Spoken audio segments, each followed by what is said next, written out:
यह अदालत इस तलाक को मंजूर करती है। जज साहब की इस घोषणा ने कोर्ट में खड़े अभिनव और रुचिका के चेहरे की चमक धूमिल कर दी। दोनों की जिंदगी का फैसला हो चुका था।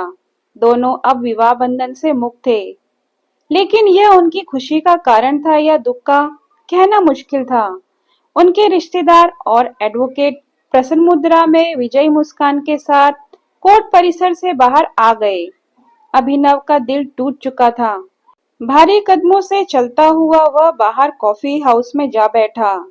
रुचिका भी स्कूटी पर सवार होकर जाने लगी। उसका चेहरा भावहीन था, जिसे पढ़ने में वह असफल रहा। जीवन के ऐसे क्षण बहुत विचित्र होते हैं जब हार जीत को समझना ही कठिन हो जाता है। दोनों परिवारों के रिश्तेदार जा चुके थे। दोनों एडवोकेट जो कोर्ट में एक दूसरे से झगड़ रहे थे, अब एक दूसरे का हाथ पकड़े प्रेम से चाय पी रहे थे। किन की जिंदगी टूटी, किन के सपने बिखरे, किसी को इससे कोई मतलब नहीं था। अब उनकी दखलंदाजी की कोई और संभावना बची ही नहीं थी। रुचिका अब उसके सामने से गुजर रही थी। एक नजर उसने अभिनव को देखा। दोनों ठिठके भी, लेकिन शायद अहम की दीवारें भावनाओं से ज्यादा मजबूत थी। वह स्पीड बढ़ाकर निकल गई। उसका आक्रोश शायद स्कूटी की स्पीड पर निकल रहा था। तभी तेज कर्कश आवाज गूंजी और अभिनव ने रुचिका की स्कूटी को सामने से आती कार से टकराते देखा। वह दौड़ पड़ा। रुचिका सड़क पर बेसुध पड़ी थी। सिर से बहते खून को देखकर वह घबरा गया। वो फौरन उसे उठाकर ऑटो से अस्पताल की ओर दौड़ पड़ा। रुचिका की आंखें मूंदती जा रही थी। अभिनव का डर बहुत ज्यादा बढ़ रहा था। अस्पताल में उसका इलाज शुरू हो गया, लेकिन उसे इस हालत में छोड़कर वह जाने को तैयार नहीं था। नियति के खेल भी कितने अजीब होते हैं। इंसान जब करीब हो तो दूर हो जाते हैं, और दूर रहने पर मुहर लग जाए तो नजदीक आने का संयोग बन जाता है। ज्यादा दुखद पहलू तो यह था कि एक्सीडेंट की खबर उसके भाई भाभी को मिल चुकी थी, लेकिन अभी तक दोनों का अस्पताल में आगमन नहीं हो पाया था। खून के रिश्ते अक्सर विपरीत अनुभव देते हैं। रुचिका के माता पिता तो नहीं थे, बस भाई और भाभी थे। भाभी सुप्रीम कोर्ट के एडवोकेट से कम नहीं थी। दूसरे रुचिका के बड़े जीजा भी कुछ ज्यादा ही समझदार थे। हकीकत यह थी कि पीहर में उन दोनों की ही चलती थी, जिनकी सोच में भावनाओं से ज्यादा जोड़ तोड़ के कारनामे छुपे होते थे। रुचिका को होश आ गया था। वह असमंजस भाव से बोली, आप यहाँ क्यों? मुझे यहाँ नहीं होना चाहिए था। दुखी स्वर में अभिनव ने बोला, आप जीत गए, मैं हार गई। इस शादी से मुक्त हो गए आप। एक चरित्रहीन महिला के साथ यहाँ आपको और समय बर्बाद नहीं करना चाहिए। अभिनव, रुचिका प्लीज, पहले अपने आप को देखो। मैं क्रिमिनल, नालायक, दहेज का लोभी, तुम्हें टॉर्चर करने वाला। अब तुम मुक्त हो गई मुझसे, स्वतंत्र रहो, जैसा मन करे खुशियों को महसूस करना अब। रुचिका ने कोई जवाब नहीं दिया। कुछ समय ऐसे ही चुप रहकर निकल गया। फिर धीमे स्वर में बोली, पैर का ऑपरेशन नहीं करवाया आपने? नहीं, अब दर्द महसूस नहीं होता मुझे। अभिनव शांत स्वर में बोला, क्यों? मैंने कसम दिलाई थी अपनी, वो तो मान लेते। मुझे ऑपरेशन से भी बड़ा काम करना था रुचिका। आप कब समझोगे? अपने लिए भी जीना सीखो, सबका ख्याल, लेकिन खुद। उदास रुचिका ने वाक्य अधूरा छोड़ दिया। नहीं, अगर ख्याल रखता तो तुम्हें क्यों ना खोता।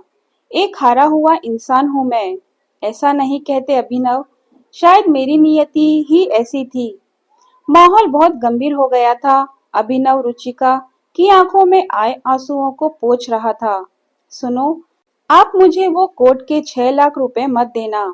अरे नहीं, वो तो मैं जरूर चुकाऊंगा तुम्हें, चाहे खुद को बेचना ही क्यों ना पड़े। अभिनव दृढ़ स्वर में बोला, प्लीज अभिनव, मुझे नहीं लेने पैसे। क्यों? अब क्या हुआ? कोर्ट पर तो तुम्हारा वकील असक्षम साबित करने पर तुला हुआ था। तुम्हारा ख्याल रखने में नाकाबिल। अभिनव के स्वर में आक्रोश उभर रहा था। मुझे अब आत्मनिर्भर बनना है, कोई रख रखाव, कोई जिम्मेदारी किसी और की नहीं। रुचिका गंभीर हो गई। नहीं रुचिका, तुम पैसे ले लेना, मैं नहीं चाहता तुम अब दर दर की ठोकरें खाओ। भैया भाभी के आगे हाथ फैलाओ। रुचिका का चेहरा मुरझा गया। अभिनव ने उसकी दुखती रग पर हाथ रख दिया था। कितना भी दिखावा करे लेकिन हकीकत यही थी। उसकी आंखों से आंसू बहने लगे। तभी डॉक्टर चेकअप के लिए आ गए। अभिनव उनसे रुचिका की हालत जानने को बेकरार था। डॉक्टर ने मीठे झिड़की देते हुए कहा, मिस्टर, अपनी वाइफ का ख्याल रखो। बच ही गई आज, वरना अभिनव को समझ नहीं आ रहा था कि वो क्या बोले। पिछले 2 साल से दोनों अलग रह रहे थे। तलाक की पहल रुचिका की ओर से हुई थी। इसमें उसकी भाभी और जीजा की मुख्य भूमिका थी, जिनकी सोच अभिनव से कभी मेल नहीं खाई। सच तो यह था कि वह आज भी उसे दिल से चाहता था। तलाक को रोकने के लिए उसने कई बार प्रयास भी किया, लेकिन बातचीत या संपर्क स्थापित नहीं हो पाया। कोर्ट में भी दोनों बोलने को हुए, लेकिन भाभी दीवार की तरह हमेशा बीच में खड़ी मिली। डॉक्टर जाग चुके थे। रुचिका फिर से बोलने लगी, आप घर जाइए प्लीज। आपकी मम्मी खुशखबरी सुनने को तड़प रही होगी। तुम्हें इस हाल में छोड़कर कैसे मैं जा सकता हूँ? दुखी मन से अभिनव ने बोला। अरे, अब हमारा रिश्ता ही क्या रह गया है? एक मोहर ने तुम्हें आजाद कर दिया है। तुम मुझे ही दोष क्यों दे रही हो? तालाक के पेपर्स तो तुमने ही भेजे थे। चलो छोड़ो, अब सब बदल गया है। अलग रास्ते, नई जिंदगी, इसलिए फॉर्मेलिटी छोड़ो। रुचिका की हंसी के पीछे का दर्द साफ झलक रहा था। एक बात पूछूं, क्या तुम्हें सच में लगता है कि मेरे किसी और से प्रेम संबंध थे? अभिनव ने उदास स्वर में पूछा। नहीं, मैं जानती हूँ आप ऐसा नहीं हो। तो फिर तुमने कोर्ट में मेरे लिए ऐसी बातें क्यों कही? इसलिए ताकि आप मुझसे पीछा छुड़ा सको। आपके घर वाले यही तो चाहते थे कि मैं आपकी जिंदगी से दूर हो जाऊं। अभिनव कुछ और बोल पाता, उससे पहले ही रुचिका के भाई भाभी दंदनाते हुए आ पहुंचे। भाई अभिनव पर गरजने लगा, मिस्टर, आप क्या जान लेकर ही मानोगे मेरी बहन की? अभिनव खून का घूंट पीकर रह गया। वहां हंगामा खड़ा करना व्यर्थ था। भाई रुचिका को समझा रहा था कि अब अभिनव का ही किया धरा है। वो बदला लेने के लिए उसकी जान तक ले सकता है। रुचिका अब और चुप नहीं रह सकी। प्लीज मुझे अकेला छोड़ दो, मैं अब जीना नहीं चाहती। अभिनव का वहां रहना अब और संभव नहीं था। घर पहुंचते ही उसे एक और झटका लगा। ड्राइंग रूम में बहन बहनोई वगैरह सब जीत का जश्न मना रहे थे। टेबल पर मिठाइयां सजी थी। मानव मन की ऐसी विचित्रता पर उसे कोफ्ता होने लगी। क्या इंसान इतना असंवेदनशील हो सकता है? व्यक्तिगत मन से वह अभी भी अपनी जीत हार को समझने में लगा था। रात के 9 बज रहे थे। बिस्तर पर पड़ा अभिनव करवटें बदल रहा था। उसे आज जीवन का कड़वा सच महसूस हो रहा था। रिश्ते की अहमियत तभी समझ आती है जब सब कुछ ध्वस्त हो जाता है। रुचिका 2 साल पहले घर छोड़कर जा चुकी थी, पर एक उम्मीद थी कि वो वापस जरूर आएगी। लेकिन आज कोर्ट की मोहर ने वह उम्मीद भी खत्म कर दी। उसकी आंखें नम हो गई। अलमारी में आज भी रुचिका की कुछ साड़ियां, कपड़े रखे थे, जिन्हें अभिनव ने स्मृति के धरोहर समझकर सहेज रखा था। रुचिका का अक्स जहन से हटने को तैयार ही नहीं था। भले ही वह कड़वा बोलती थी, लेकिन उसकी हर जरूरत को बिना कहे समय से पहले समझ लेना उसकी खूबी थी। नींद कोसों दूर थी। उसे बीते 5 वर्षों का घटनाक्रम याद आने लगा। बिना माँ बाप की रुचिका का रिश्ता आते ही घर में भूचाल आ गया था। लेकिन उसकी फोटो ने अभिनव का दिल जीत लिया था।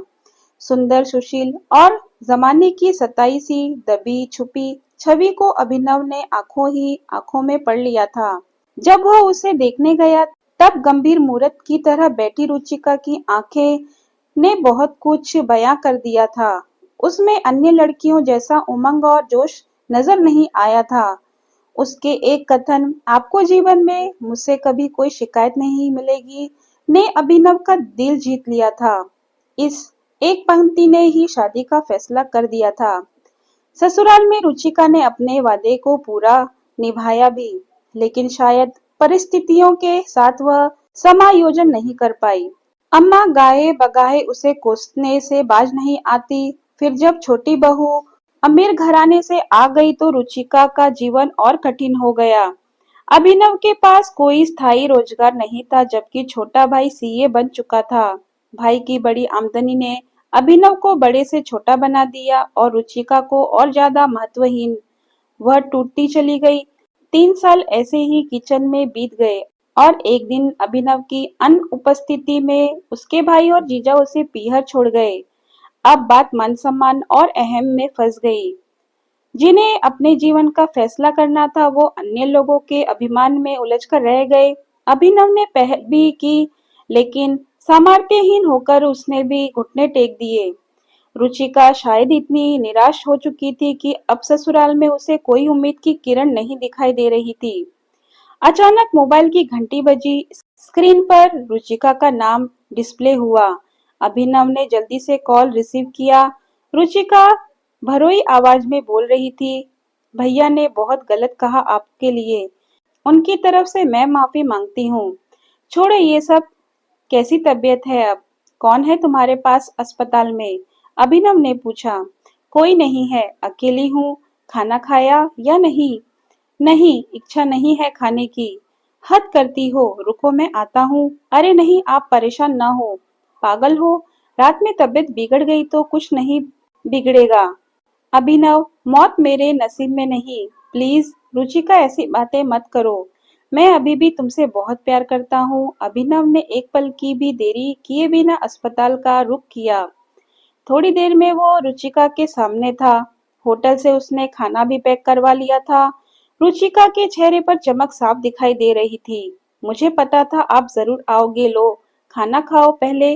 कैसा हाल बना लिया है तुमने? अभिनव लाड से बोला। नहीं, हालत तो आपकी ज्यादा खराब है। दवा नहीं लेते आप? अरे दवा वगैरह सब लेता हूँ, पैसे भी हैं अब। 4 लाख जमा कर लिए हैं, वो तुम ले लेना। रुचिका उन्हें निहार रही थी। भारतीय पति पत्नी का संबंध सदैव अप्रचारित किस्म का होता है। जरूरत के समय यह ज्यादा प्रगढ़ साबित होता है। रुचिका हाथ धोना चाहती थी। अभिनव ने उसे सहारा देकर उठाया और वॉशरूम की ओर ले जाने लगा। कुछ देर बाद दोनों खाना खाने लगे। मनपसंद सब्जियां देखकर रुचिका पूछ बैठी, आपको अब भी याद है मुझे क्या पसंद है? क्यों, तुम्हें क्या लगता है कि मैं तुम्हें भूल सकता हूँ? अभिनव ने भावपूर्ण स्वर में पूछा। रुचिका मौन रही। दोनों खाना खाने लगे। अभिनव ने उसे सहारा दे रखा था। सहारा शारीरिक, मानसिक और आत्मिक, जिसकी जरूरत प्राय सभी को रहती है। कुछ पल की मौन के बाद अभिनव बोला, रुचिका मेरी एक बात मानोगी क्या? रुचिका के स्वर में उम्मीद की झलक महसूस हो रही थी। वापस चलो तुम, मुझे तुम्हारी जरूरत है। रुचिका के मुंह से शब्द उच्चारित नहीं हो रहे थे। उसका सिर अभिनव के सीने से सट गया। अभिनव ने उसे बाहों में भर लिया।